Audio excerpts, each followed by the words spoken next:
અમેરિકામાં સ્વામિનારાયણ અક્ષરધામ રોબિન્સવિલ તૈયાર થયું. 2023માં મેં ઉદ્ઘાટન કર્યું. દુનિયાનું બીજા નંબરનું મોટું હિન્દુ મંદિર, પશ્ચિમ જગતનું સૌથી મોટું હિન્દુ મંદિર, 286 એકર ઉપર 19 લાખ ઘન ફૂટ પથ્થર. આમ આંકડો બરોબર બેસાડજો એટલે આમ ધીમે ધીમે બેસશે મગજમાં. 19 lakh 1.9 million cubic feet of carved stone. અને 1500 વર્ષ અમેરિકાની ધરતી ઉપર એમને ઉભું રહે ને એવું મંદિર એ પ્રમુખ સ્વામી મહારાજે સંકલ્પ કરેલો અને મહંત સ્વામી મહારાજે પૂર્ણ કર્યો. એનો ઉદ્ઘાટન સમારોહ હતો 2023ની સાલમાં. અમે ત્યાં એ વખતે ઉદ્ઘાટન પ્રસંગે ગયેલા. 2021 થી 2023માં 2 વર્ષમાં મહંત સ્વામી મહારાજે પત્ર લખેલો કે યુવાનોએ બધાએ મંદિરની સેવામાં જોડાવાનું છે. અમેરિકાની ધરતી ઉપર જન્મેલા અને ઉછરેલા યુવકો યુવતીઓ ઘણા બધાએ 1 વર્ષ કોલેજમાં ડ્રોપ લઈ અને મંદિરની સાઇટ ઉપર સેવાઓ કરી. એમાં અમારો એક યુવાન એ ત્યાં જ્હોન હોપકિન્સ યુનિવર્સિટીમાં મેડિસિન નો કોર્સ કરતો, ડોક્ટર થતો હતો. અમેરિકાની પ્રથમ 5 શ્રેષ્ઠ મેડિકલ યુનિવર્સિટીમાંની એક જ્હોન હોપકિન્સ યુનિવર્સિટી. એમાં એડમિશન મળવું ને એ પણ કોઈ વિદ્યાર્થી માટે ગૌરવની વાત છે. કોઈ વિદ્યાર્થી એમ કે હું જ્હોન હોપકિન્સમાં ભણું છું કે હાર્વર્ડ યુનિવર્સિટીમાં ભણું છું એટલે એક કક્ષા જુદી થઈ. એ વિદ્યાર્થી સેકન્ડ યરમાં હતો. એણે આ મહંત સ્વામી મહારાજનો આદેશ વાંચ્યો કે આપણે ફૂલ ટાઈમ 400 યુવાનો મંદિરની સાઇટ ઉપર જોઈએ છે. કોઈ 15 દિવસ સેવા કરે, કોઈ મહિનો કરે, કોઈ 2, જેને જેવી અનુકૂળતા, પણ ફૂલ ટાઈમ માટે આવે. એ આદેશ અને રવિવારની સત્સંગ સભામાં સાંભળ્યો. જેમ તમારે દર પૂનમે સત્સંગ સભા થાય છે એવું મને કહેવામાં આવ્યું હમણાં. હવે તમે પ્રયત્ન કરો કે દર રવિવારે થવી જોઈએ. BAPS સ્વામિનારાયણ સંસ્થામાં દર રવિવારે સત્સંગ સભા થાય છે. ભલે 5 જ જણા ભેગા થાય, 5 માંથી 500 5000 થશે. એનો અનુભવ અમને છે. એ અનુભવ પરથી તમને કહું છું. પૂનમ ટુ પૂનમ નહીં, સન્ડે ટુ સન્ડે. 5 થી ભલે શરૂઆત થાય પણ 5000 સુધી પહોંચશે. અમેરિકામાં અમારા સત્સંગની શરૂઆત, રવિવારની સભાની શરૂઆત 3 વ્યક્તિથી થયેલી. આજે અમેરિકામાં અમારા 150 મંદિરો છે. એમાં 50 થી પણ વધારે મંદિરો 50 એકર, 70 એકર અને 100 એકર ઉપર છે. અમેરિકામાં અત્યારે અમારા 150 સંતો ફૂલ ટાઈમ રહે છે. અને અમેરિકામાં અક્ષરધામ બન્યું. એની વિકાસ યાત્રાની શરૂઆત 3 વ્યક્તિથી થયેલી ન્યુયોર્કમાં. એમ તમે પૂનમના બદલે રવિવારની સત્સંગ સભા ચાલુ કરો, ભલે 3 વ્યક્તિથી થાય, પણ તમારી સંસ્થાનો પણ આ વિકાસ, આજના સમુદાય, આજની આ શ્રદ્ધા ભક્તિ અને આ લક્ષ્મીનારાયણ ભગવાનના આશીર્વાદથી મને તો ચોક્કસ ખાતરી છે. તમે ખાતરી કરજો.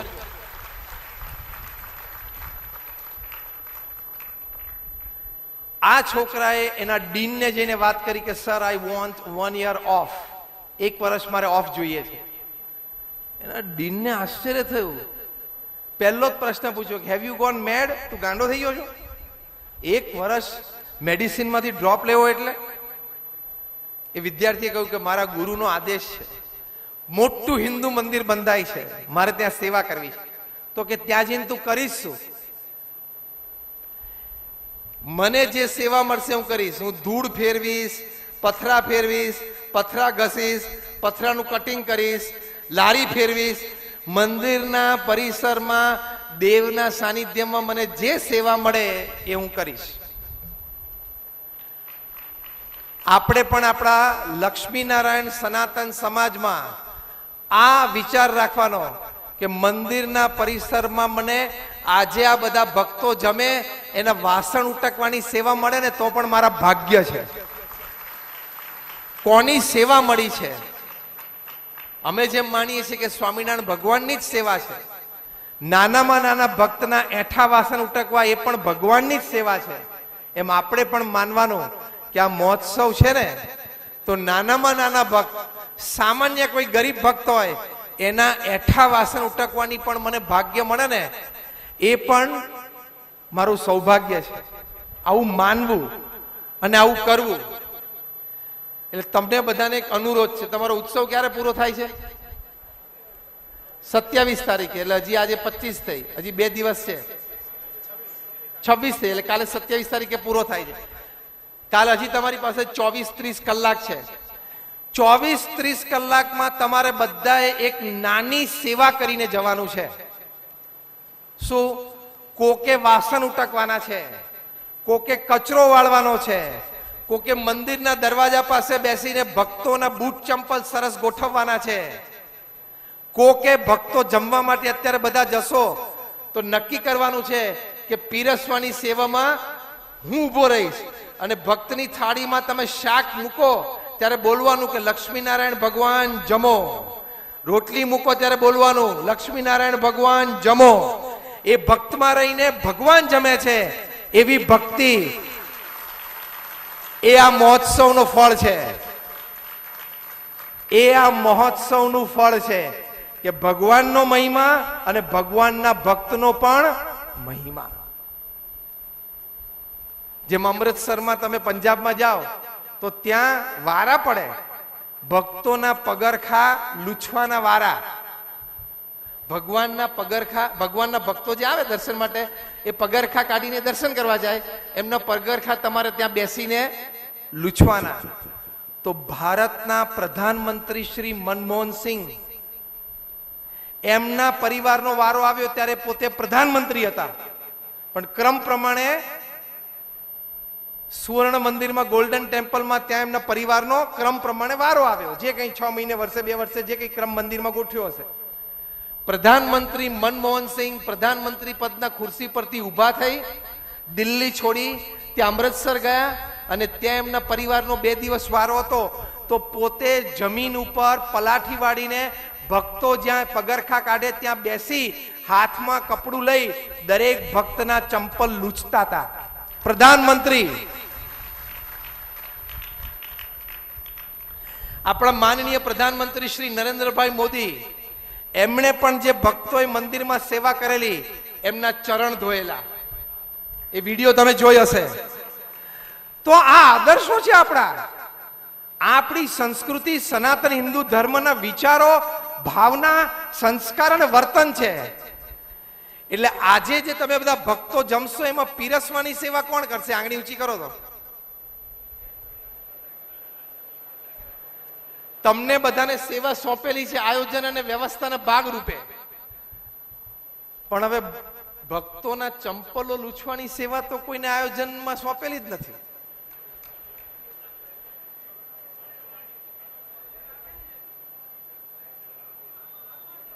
રાખવાની છે, વ્યવસ્થા છે. આ હું એટલા માટે કહું છું કે before you leave this place, before this મહોત્સવ એન્ડ્સ, એટલે કે તમે આ સ્થાન છોડો અને આ મહોત્સવ તમારો પૂર્ણ થાય એ પહેલા મિનિમમ 1 કલાકની આવી એક નાની સેવા કરીને જજો. તમને આજીવન આ મહોત્સવમાં બીજું કશું ઓછું વધતું યાદ રહેશે, પણ આ 1 કલાક નાની ભક્તોની સેવા કરી હશે ને તમને યાદ રહેશે અને એનો આનંદ આવશે. એ આનંદની તમે એકવાર અનુભૂતિ કરો. એની માટે આ મહોત્સવ છે કે ભગવાનના પણ દર્શન, એટલે લક્ષ્મીનારાયણ ભગવાનના દર્શન, દંડવત પ્રણામ, આરતી, એ પણ એક મહોત્સવનો લાભ છે. અને પધારેલા એમના ભક્તો, એમની સેવા એ પણ એમની જ સેવા છે. તો આવી રીતે આ ઉત્સવનો આ મહિમા છે. છેલ્લી વાત હું કરી દઉં. લગભગ 1 કલાક ને 10 મિનિટથી બોલું છું, એટલે હવે 5-1 મિનિટમાં હું પૂરું કરું. કે કેવી ભક્તિ. ભક્તિ એટલે શું? આપણે ભગવાન પ્રત્યેની દર્શન ને શ્રદ્ધા તો રાખીએ છીએ, પણ નવધા ભક્તિની વાત આપણા સત્શાસ્ત્રોમાં લખેલી છે. અમે ભક્તિ પ્રમુખ સ્વામી મહારાજ અને મહંત સ્વામી મહારાજના જીવનમાં જોઈ છે. હવે હું થોડી સૂક્ષ્મ વાત કરું છું. આપણે બધાએ આજે લક્ષ્મીનારાયણ ભગવાનના દર્શન કર્યા. હવે તમને હું પ્રશ્ન પૂછું કે એમના પહેરવેશ, એમના શણગાર, એનો કલર કયો હતો? લાઇટ બ્લુ વાદળી હતો, બરાબર છે, પણ એ બધાને કદાચ ખબર નહીં હોય. હા કે ના? શુદ્ધ ભાવથી બોલો, ભૂલી ગયા હશો. એમણે હાર કેવો પહેરેલો હતો? એમના કાનમાં કુંડળ હતા કે નહીં? એમને માથે શું પહેરેલું હતું? દર્શન કરીએ ને તો થોડીક વાર સ્થિર મને ભગવાનના શણગાર પણ યાદ રાખવાનો પ્રયત્ન કરો, અને દિવસમાં હાલતા ચાલતા એક બે વખત સ્મૃતિ કરવી. આ સ્મૃતિમાં અમારા ગુરુ યોગીજી મહારાજ કહેતા કે સ્મૃતિ છે એ દુઃખની હરનારી છે. એટલે સ્મૃતિ કરીએ ને તો દુઃખ હરી લે. તો આવા ભાવથી દર્શન કરે. એક વખત પ્રમુખ સ્વામી મહારાજ ત્યાં સારંગપુરમાં જ્યાં અમારું સંત તાલીમ કેન્દ્ર છે ત્યાં દર્શન કરવા માટે મંદિર ઉપર પધાર્યા. ત્યાં હરિકૃષ્ણ મહારાજની મૂર્તિ છે. તો પડદા ખુલ્યા અને આમ પહેલા જેથી દર્શન કરતા હતા, પ્રમુખ સ્વામી મહારાજ કે પૂજારી, એમ કરીને ભાવથી પેલા પૂજારી સંતને બોલાવ્યા. એ અંદર ઉભા હતા. કે હરિકૃષ્ણ મહારાજે જે સાફો પહેર્યો છે ને, એ સાફાની ધાર એ આંખના ખૂણામાં થોડીક નજીકથી જાય છે. સેજ સાફો એક દોરાવા ઊંચો કરી દો, જેથી ભગવાનને આંખો પટપટાવી હોય ને તો ફાવે. આને ભક્તિભાવ કહેવાય. એટલે મૂર્તિને ખાલી મૂર્તિ નહીં, ભગવાન સાક્ષાત છે. નહીં તો આવો વિચાર આવે કે આ સાફાની ધાર સેજ આંખના ખૂણા ઉપરથી અંદરથી જાય છે, સેજ ઊંચી કરી દો એટલે ભગવાનને આંખ પટપટાવી હોય ને તો ફાવે. એક વાત અમારા એક સેવક સંતે ભગવાનને આમ શીરો ધરાવ્યો. પ્રમુખ સ્વામી મહારાજ પોતાની સાથે, આજે મહંત સ્વામી મહારાજ લગભગ 200-250 વર્ષ જૂની ભગવાન સ્વામિનારાયણની મૂર્તિ, હરિકૃષ્ણ મહારાજની મૂર્તિ સાથે રાખે છે. અક્ષર પુરુષોત્તમ મહારાજને સાથે રાખે છે. અમે પ્રમુખ સ્વામી મહારાજના જીવનમાં જોયું છે, કોઈ દવા આપે ને તો દવા પણ પહેલા ભગવાનને ધરાવી અને પછી લેવાની. એમને ચશ્માના નંબર બદલાણા, તો નવા ચશ્મા આવ્યા ને બપોરે 2 વાગે આવ્યા અને એમને આપ્યા. સ્વામી કે આપણે સાંજે પહેરશું. અરે કે સ્વામી અત્યારે તો પહેરીને ચેક કરી લો, અક્ષર વાંચી લો તો બરોબર ખબર પડે કે આ ચશ્મા છે. સ્વામી કે ભગવાન પોઢી ગયા છે, 3:30-4 વાગે ઉઠશે, પછી એમને મેવો ધરાવીને એમને આ ચશ્મા ધરાવી અને પછી આપણે પહેરશું. આને ભક્તિભાવ કહેવાય. એક વખત પ્રમુખ સ્વામી મહારાજ મુંબઈમાં હતા અને રાત્રે 10 વાગે ન્યુઝીલેન્ડ થી અમારે એક હરિભક્ત આવ્યા, પેલું કીવી ફ્રૂટ લઈને આવેલા. ન્યુઝીલેન્ડનું રાષ્ટ્રીય ફળ છે કીવી. અને લઈને આવે કે સ્વામી એવું છે ને, આ પેલા આઈસ બેગમાં લઈને આવ્યો છું, એટલે તાજા જેવું છે, એક ન્યુઝીલેન્ડ થી, એટલે અત્યારે આપણે આને સમારી લઈએ અને તમે આ જમો.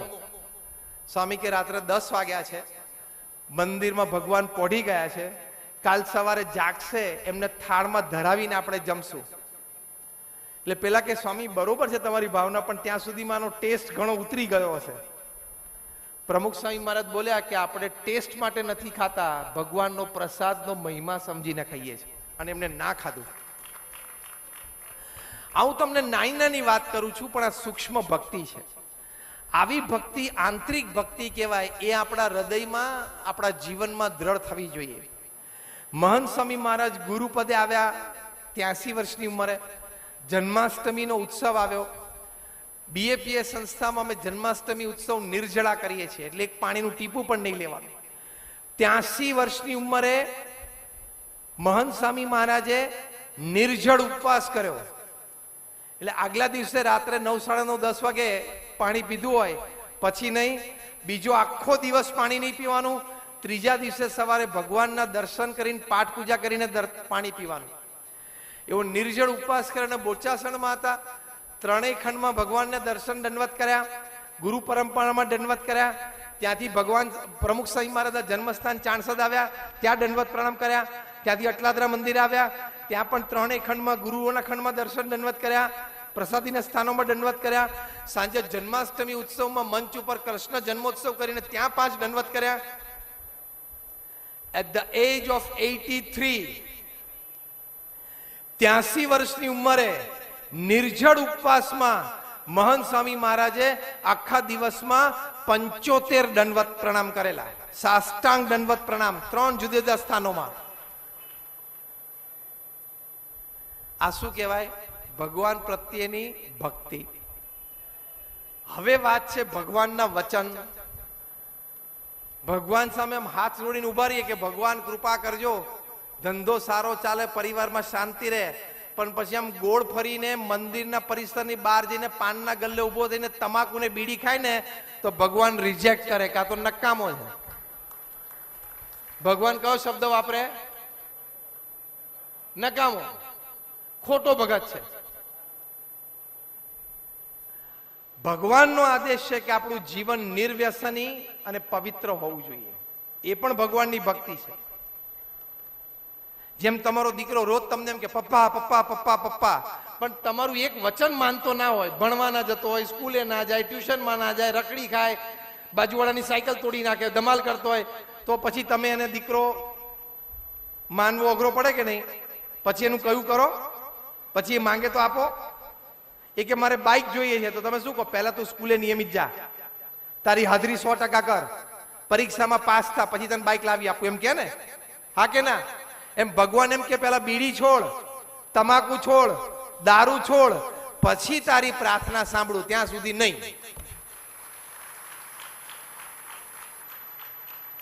જેને તાલી પાડી એને આ વાત ગમી, અને જેને તાલી નથી પાડીને એને તકલીફ છે. અમને કોઈ તાલીની અપેક્ષા નથી, હા, ચિંતા ના કરતા. અમે તો રોજ આવા નાના મોટા કાર્યક્રમો જઈએ છીએ. હું તો 26 વર્ષથી દુનિયાના 40 દેશોમાં અનેક કાર્યક્રમો કરે, એટલે તાલી કે પ્રશંસાની અમને કોઈ અપેક્ષા નથી. તમારા સારા માટે અમે કહીએ છીએ. તમારી પાસેથી અમને કોઈ સ્વાર્થ નથી, એક રૂપિયાનો સ્વાર્થ નથી.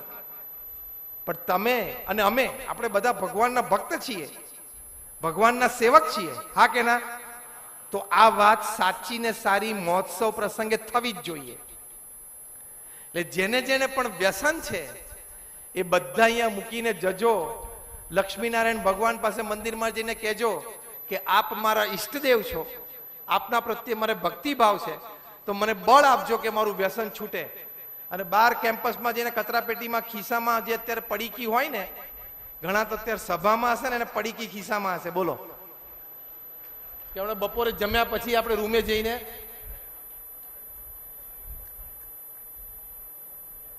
હાથ આમ ચોડવાનો હોય કે મોટું કામ જીવનમાં કરવું છે, આમ ચોડાય? આમ ચોડવાના હાથ, આમ કે ગરમ કરી હાથ કે જીવનમાં મોટું કામ કરવું છે, હાથ આમ ચોડવાના, આમ નહીં ચોડવાના. ચોડતા આવડતું. એટલે નિર્વ્યસની અને પવિત્ર જીવન અને થઈ શકે છે.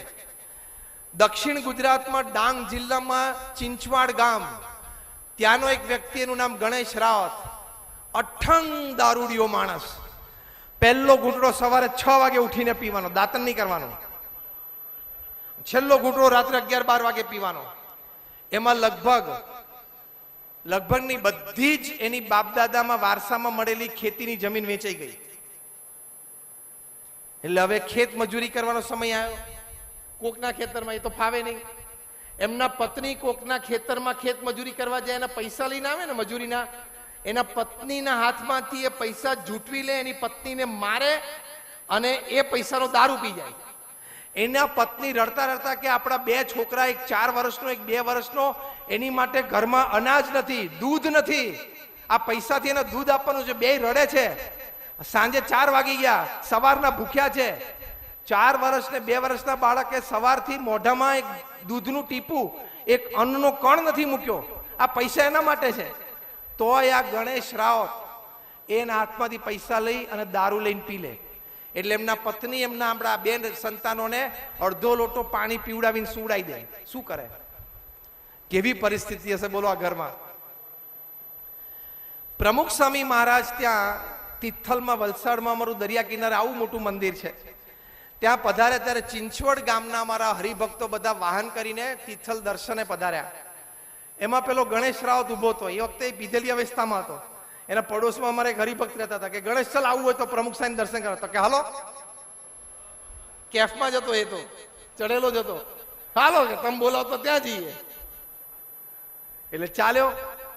પ્રમુખ સ્વામી મહારાજને બધાએ કીધું, સ્વામી આ ગણેશ રાવત છે, અમારા ગામનો, ચિંચવડ ગામ, ડાંગ જિલ્લો, દક્ષિણ ગુજરાત. હું નામ સાથે કહું છું. એનું જીવન આવું છે, એનો પરિવાર આટલો દુઃખી છે. પ્રમુખ સ્વામી મહારાજ એનો હાથ પકડ્યો કે જો અહીંયા મંદિરમાં આપણે આવ્યા છીએ, સાક્ષાત ભગવાન બિરાજમાન છે. એ ભગવાનની ઈચ્છા નથી કે આપણે આવું ખરાબ જીવન જીવીએ. અને ભગવાને તમને યુવાન અવસ્થા આપી છે, શરીરમાં શક્તિ આપી છે, તો પરિવારને આવું ગરીબ રખાય, આવું વ્યસન કરાય? અને તમે ધારો તો 5-15 જણાને વ્યસન છોડાવી શકો, તમારે વ્યસન રખાય? આવી થોડીક હિંમતની વાત કરી. અને આવા મહાન સંતના હૃદયમાંથી શુદ્ધ ભક્તિ ભાવથી શબ્દો આવતા હતા ને, ઇટ અફેક્ટેડ ધેટ પર્સન. એ વ્યક્તિને એની અસર થઈ. અને ગણેશ રાવત કે બસ સ્વામી પીવાનું મૂકી દીધું, બસ. બધા રાજી થયા. બધાને એમ થયું કે બોલ્યો છે એ પીધેલી અવસ્થામાં બોલ્યો છે, આનું કઈ ઠેકાણું નહીં. પછી 1 દિવસ 2 દિવસ 3 દિવસ 5 દિવસ ગયા ને, તો એને કાંઈ વ્યસન કર્યું નહીં. એના પત્નીને આશ્ચર્ય થયું. એ ખેત મજૂર ઉપર જવા લાગ્યો. એ ગણેશ રાવતે કહ્યું કે મને સ્વામિનારાયણ મંદિરમાં પ્રમુખ સ્વામી મહારાજે હાથ પકડીને કીધું છે કે વ્યસન નહીં કરવાનું, અને તમે ધારો તો 5-10 જણાને વ્યસન છોડાવી શકો એવી ભગવાને તમે યુવાન છો, તમારામાં શક્તિ છે. મારે મારા ચિંચવડ ગામમાં બધાને વ્યસન છોડાવવા છે. સંકલ્પ કર્યો એણે. હજી તો આગળની કહાની બહુ મજા આવે એવી છે, સાંભળો તમે. એણે ગામમાં ઘરે ઘર ફર્યો, બધાને આ વાત કરી. પ્રમુખ સ્વામી મહારાજ તો ફોટોગ્રાફ દેખાડે કે જો આ ભગવાન સ્વામિનારાયણના આધ્યાત્મિક વારસદાર છે, એમની કૃપા દ્રષ્ટિથી મારું વ્યસન છૂટી ગયું, એમની કૃપા દ્રષ્ટિથી તમારું છૂટશે, છોડી દો. એમ કરીને એને કેમ્પેઇન ચલાવ્યું. 1.5 વર્ષમાં દક્ષિણ ગુજરાતનું, ડાંગ જિલ્લાનું ચિંચવડ ગામ સંપૂર્ણ નિર્વ્યસની કર્યું એણે. એક ભગવાનનો ભક્ત તૈયાર થાય તો એને સમાજ સુધારવાની કેટલી તાકાત ભગવાન આપે છે, એ આ પ્રસંગ. એની માટે આપણું આ લક્ષ્મીનારાયણ ભગવાનનું મંદિર છે. આપણા એક-એકમાં આટલી તાકાત મૂકી છે. એટલે હવે ફરી વખત અંગૂઠો હથેળી ઉપર ચોપડવાનો નહીં, ઘસવાનો નહીં, મોઢામાં બીડી નહીં નાખવાની. જે પૃથ્વી પર સૌથી કાયર માણસ હોય ને, એ તમાકુનું સેવન કરે. હિંમત અને છાતી વાળો તમાકુનું સેવન જ ના કરે. એને એના વિચારની તાકાત હોય કે હું મારામાં જેટલી હિંમત છે કે કોઈ વ્યસન કરતો તો એને છોડાવી શકું. હું એની સામે એને વાત કરીને એનું વ્યસન છૂટી જાય. એક તમાકુ જેવું કે સિગરેટ જેવાનો ગુલામ આમ પાછો 2 બટન ખુલ્લા રાખે, બાઇક ઉપર, ગાડીમાં 2 બટન ખુલ્લા રાખે અને મર્દાનગી દેખાડે. પણ તમાકુનો તો તું ગુલામ છું, એનો તો તું નોકર છું. તો હવે શું 2 બટન ખુલ્લા રાખીને બાઇક ઉપર ફરસ? શરમ નથી આવતી? તમે આજ બોલાયો છે ને એટલે હું બધી જળમૂળમાંથી વાત કરું છું. મજા આવે છે? હવે આ ગણેશ રાવતે ગામમાં 3 જણાને દારૂ ગાળવાની પેલી ભઠ્ઠી હતી, દારૂ ગાળે ને, એ 3 ને વાત કરી કે અમે ગામવાળા ભેગા થઈને તને એક નાની દુકાન કરી આપીએ, કોકને કરિયાણાની, કોકને બીજાની, તું આ ધંધો છોડ. એટલે ગામમાં દારૂ બનાવવાનો બંધ થયો. પછી એને નક્કી કર્યું કે આપણું ગામ એકદમ ચોખ્ખું કરો. એટલે આખું ગામ એને જાતે સ્વચ્છ કર્યું. એટલે યુવાનો પણ બધા જોડાયા. આખું ચિંચવડ ગામ એને સ્વચ્છ કર્યું, એકદમ ચોખ્ખું. પછી એને નક્કી કર્યું કે સરકારની જેટલી સ્કીમ, રાજ્ય સરકાર અને કેન્દ્ર સરકારની આદિવાસી પ્રજા માટે જેટલી સ્કીમ હોય મદદની, કોઈને રોજગાર શરૂ કરવા માટે, કોઈને કોઈ વેપાર, કોઈને ખેતી માટે ઓજારો સરકાર મફત આપે, આદિવાસીઓને બિયારણ આપે, એ બધી સ્કીમનો લાભ મારે મારા ગામના આદિવાસી ગામ હતું એટલે બધાને અપાવો છે. એ જાતે રોજ કલેક્ટર કચેરી ધક્કા ખાય. બધી સ્કીમો એને વાંચી, બધી સ્કીમ સમજો અને બધી સ્કીમના લાભ પોતાના ગામના ખેડૂતો અને ગ્રામજનોને અપાયો. ચિંચવડ ગામમાં બધાના ઘરના છત એણે પાકા કર્યા સરકારી સ્કીમોમાંથી. ઓજારો અપાયા, બિયારણ અપાયું, ફર્ટિલાઇઝર અપાયું, બધાને ખેતી સારી થવા માંડી. આટલો સરસ ગામનો એને વિકાસ કર્યો. ગામમાં સરકારી યોજના અનુસાર ગામમાં પાણી લાવ્યા. એક માણસ ભગવાનનો ભક્ત બને અને સુધરે, એ કઈ કક્ષા સુધી સમાજમાં ફેર લાવી શકે છે. ચિંચવડ ગામ સુધર્યું એટલે બાજુના ગામને ચેપ લાગ્યો, ત્રીજા ગામને ચેપ લાગ્યો. ચિંચવડની આજુબાજુના 5 એટલે ચિંચવડ સહિત 6 ગામ આ ચિંચવડ ગામના લેવલના સ્વચ્છ તમામ સરકારી સ્કીમોનો લાભ ગ્રામજનોને અને ખેડૂતોને લાભ, બધાના મકાન સારા પાક્કા તૈયાર થયા, 6 ગામ નિર્વ્યસની થયા. આ વાત કેન્દ્ર સરકારને 2008માં ખબર પડી કે દક્ષિણ ગુજરાતનું ડાંગ જિલ્લાનું ચિંચવડ ગામમાં ગણેશ રાવત નામના વ્યક્તિએ આટલું મોટું સમાજ ઉત્કર્ષનું કામ કર્યું છે. એટલે કેન્દ્ર સરકારની ટીમ 8 જણાની ટીમ ગામમાં આવી, ગામમાં ધારાધોરણ પ્રમાણે બધી તપાસ કરી અને ટીમે નક્કી કર્યું કે આ ચિંચવડ ગામને અને આ ગણેશ રાવતને, કારણ કે ગણેશ રાવતને બધાએ ચિંચવડ ગામના પાછળ સરપંચ નિમ્યા કે હવે તમે અમારા સરપંચ, અમારા ગામમાં ઇલેક્શન નહીં. તો બાજુના ગામવાળા કે અમારા ગામના સરપંચ છે ગણેશ રાવત. ત્યાં 2008માં કેન્દ્ર સરકારની ટીમ આવેલી ને ત્યારે ગણેશ રાવત 6 ગામનો સરપંચ હતો. 6. કેટલો લોકોનો પ્રેમ સંપાદન કર્યો. એક દારૂડિયા વ્યક્તિએ કેટલો બધો લોકોનો પ્રેમ સંપાદન કર્યો, ખાલી વ્યસન છોડ્યું એમાં. 6 ગામનો સરપંચ થયો અને ત્યાં કેન્દ્ર સરકારે નક્કી કર્યું કે ચિંચવડ ગામને આપણે નિર્મલ ગ્રામ એવોર્ડ 2008નો કેન્દ્ર સરકારનો આપવો છે. એ લોકોએ ત્યાંથી જાહેરાત કરી અને 2008માં પ્રેસિડેન્શિયલ એવોર્ડ રાષ્ટ્રપતિ ભવનમાં ગણેશ રાવતને આમંત્રણ મળ્યું. રાષ્ટ્રપતિની સામે ગણેશ રાવત ઉભા રહ્યા અને રાષ્ટ્રપતિ એમને નિર્મલ ગ્રામ એવોર્ડ ચિંચવડ ગામનો આપ્યો. ત્યારે ગણેશ રાવત રાષ્ટ્રપતિની સામે રડી પડ્યા કે હું એક દારૂડિયો માણસ, સવારથી સાંજ સુધી હું વ્યસની, અને મને મંદિર અને પ્રમુખ સ્વામી મહારાજ આવો સુધાર્યો અને હું રાષ્ટ્રપતિ ભવનમાં રાષ્ટ્રપતિની સામે ઊભો છું અને રાષ્ટ્રપતિ મને આદરથી બોલાવે છે અને રાષ્ટ્રપતિ મને એવોર્ડ આપે છે. એ એવોર્ડ લઈને સીધા પ્રમુખ સ્વામી મહારાજ પાસે ગણેશ રાવત આવ્યા અને પ્રમુખ સ્વામી મહારાજને કીધું, સ્વામી આ એવોર્ડના સાચા અધિકારી તો તમે છો કે તમારા આશીર્વાદથી મારું આ વ્યસન ગયું.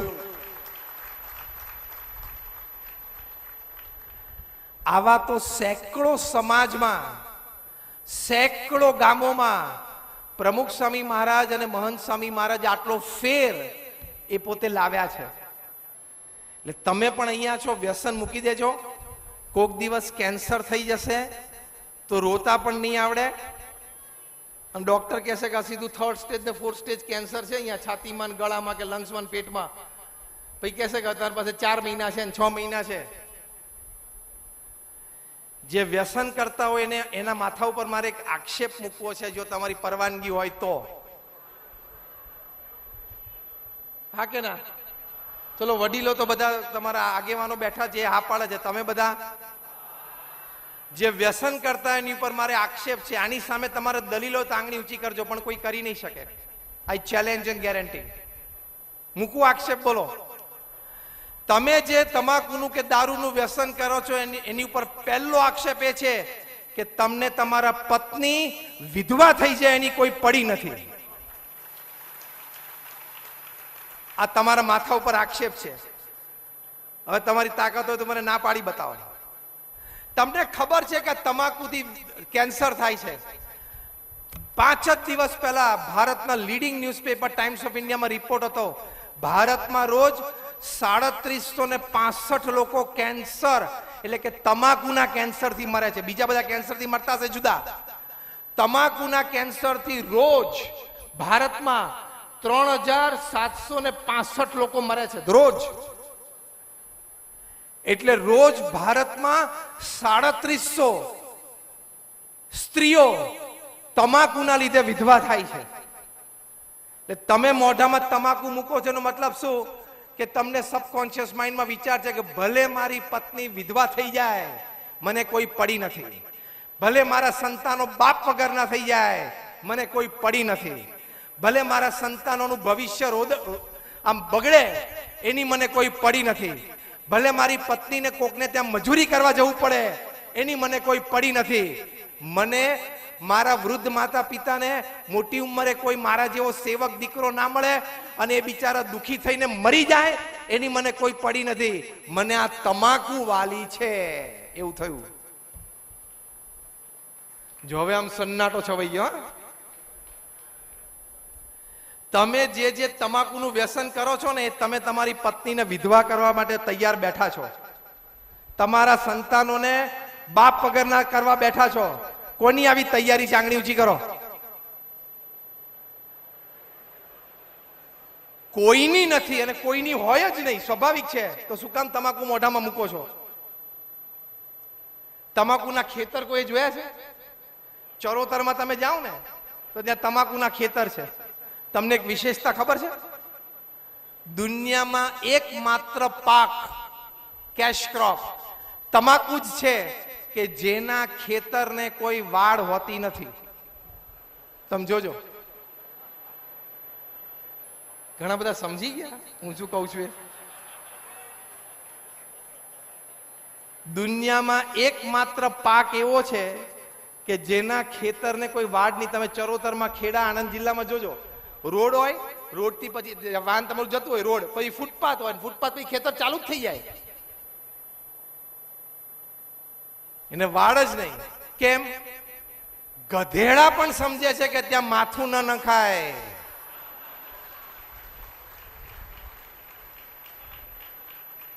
ગધેડા પણ સમજે છે કે આના પાનને ચવાય નહીં. એટલે કોઈ ખેતરને વાડ રાખતા જ નથી, કારણ કે ગધેડા કૂતરા અંદર ના જાય. એ ગધેડા એમ સમજે છે કે આ ખોરાક પેલા હલકટ માણસનો છે, આપણા ખાનદાન સમાજનો નથી. એવું ગધેડા સમજે છે. એટલે ગધેડા પણ તમાકુના ખેતરમાં મોઢા નાખતા નથી. હવે આપણે એમાં મોઢા નાખીએ તો શું સમજવાનું?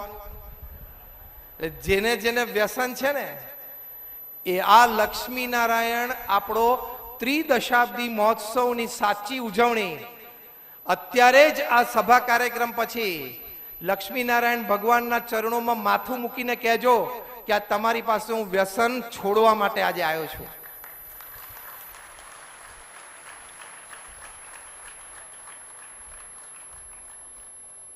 એટલે હવે છેલ્લો પ્રસંગ કહીને પૂરું કરું કે ભગવાનનું વચન એ પણ ભગવાનની ભક્તિ છે. જે મુદ્દો આપણે ચર્ચા, એમાં પ્રથમ વચન નિર્વ્યસની પવિત્ર જીવન. બીજું વચન ભગવાને કહ્યું કે ધર્મ, નીતિ, પ્રામાણિકતા હંમેશા રાખજો. તમે ભગવાનના મંદિરે જઈને દાન કરતા હો, પણ એ દાનની ઉપજ ક્યાંક ખોટો ધંધો કરીને ઉપજ કરી હોય ને તો ભગવાનને માન્ય અને સ્વીકાર્ય નથી. હા, તમે કરોડો રૂપિયાનું ખોટું કરી અને લાખો રૂપિયાનું દાન કરો, એ ભગવાન એ લક્ષ્મી સ્વીકારતા નથી. અને અહીં તો સાક્ષાત લક્ષ્મીજીનું સ્વરૂપ પધરાવ્યું છે. એટલે તમારી ભાષામાં કહીએ તો એને ખોટા કુમાર્ગેથી કમાયેલા પૈસા ખપે નહીં. તમારો શબ્દ છે, ખપે નહીં. અહીં લક્ષ્મીજી સાક્ષાત આપણે બિરાજમાન કર્યા છે.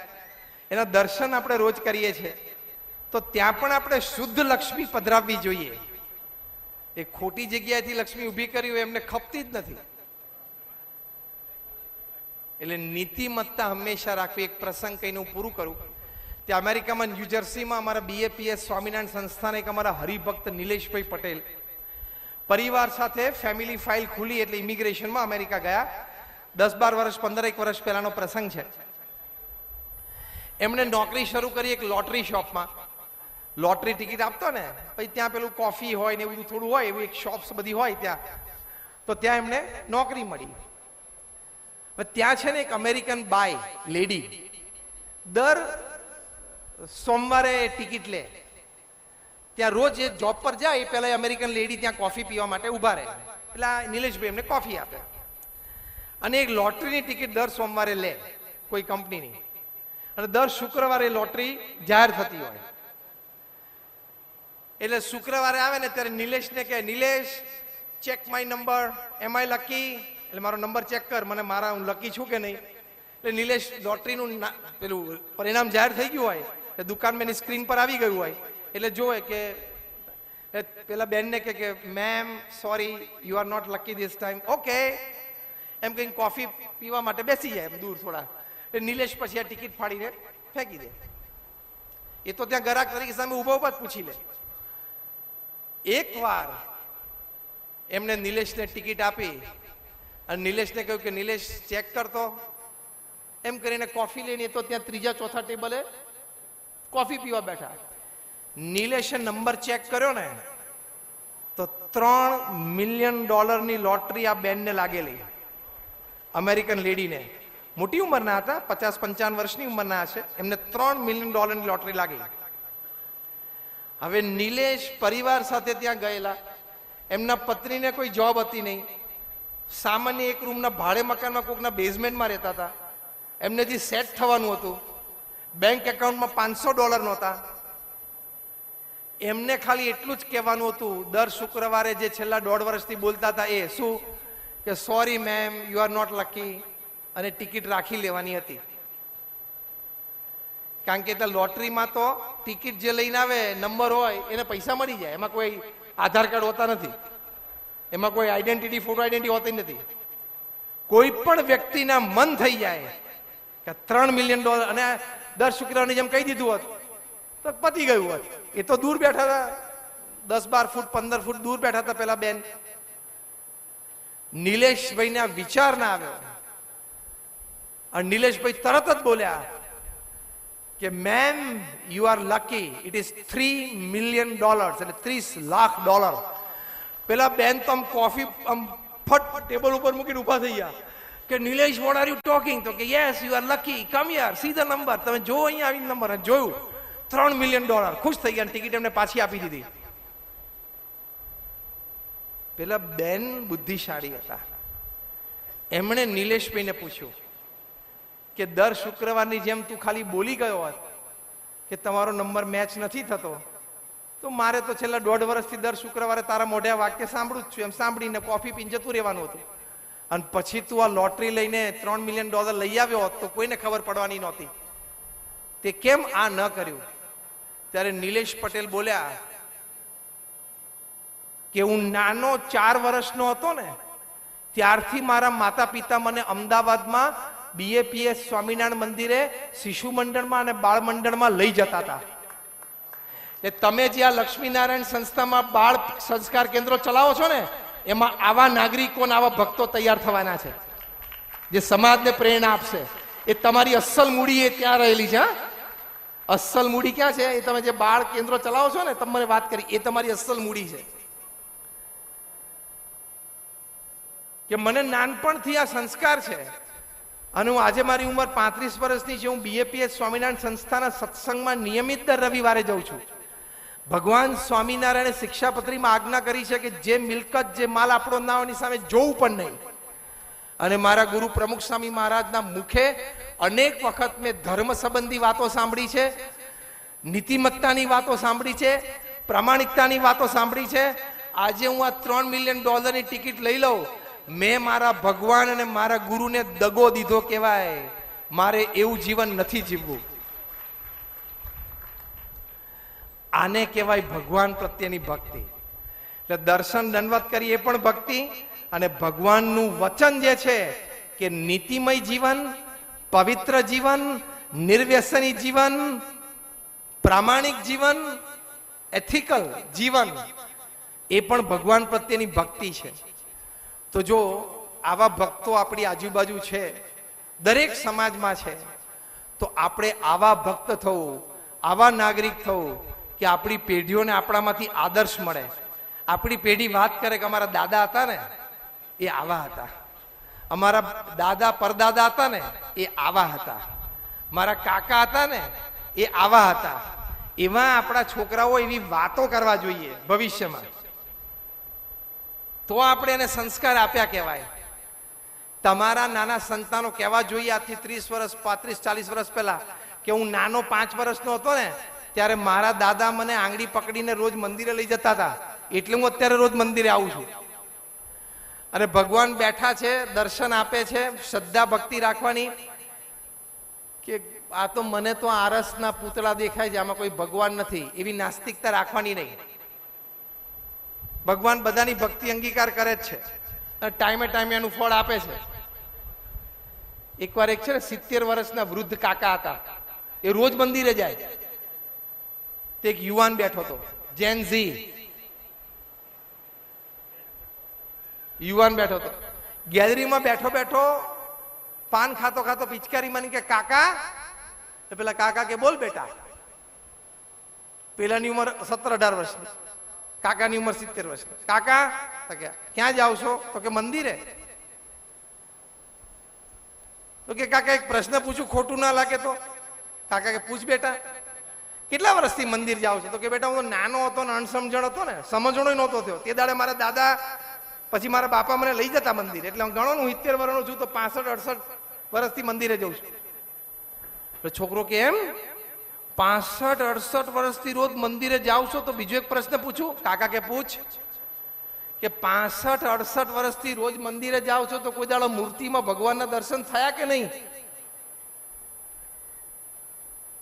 તો કાકા કે ના, કોઈ દિવસ મૂર્તિમાં ભગવાનના દર્શન નથી થયા. તો શું આટલો બધો ટાઈમ બગાડો છો? પેલો યુવાન કે 65-68 વર્ષથી રોજ ઘરેથી જવું, ત્યાં 15-25 મિનિટ મંદિરમાં રખાવું, પાછા શું આટલો ટાઈમ બગાડો છો?